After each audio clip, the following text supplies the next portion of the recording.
আজকে ঈদের খুশিতে যে তেলে দিয়ে তৈরি খাবার আমরা প্রত্যেকটা ইন্টারনেট দোকানদারকে আজকে দিলাম, যাতে তারা আমাদের সঙ্গে আরো ওতপ্রোতভাবে জড়িত থাকে এবং ডক্টর চয়েসকে আরো এগিয়ে নিয়ে যেতে সাহায্য করে।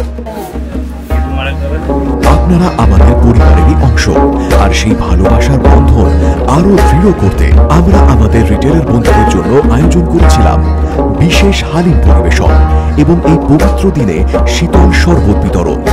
আপনাদের ভালোবাসা ও আস্থা আমাদের প্রেরণা। একসঙ্গে সুস্বাদু, স্বাস্থ্যকর এবং বিশুদ্ধতার সঙ্গে জীবনকে আরো সুন্দর করে তুলি। ঈদ মোবারক।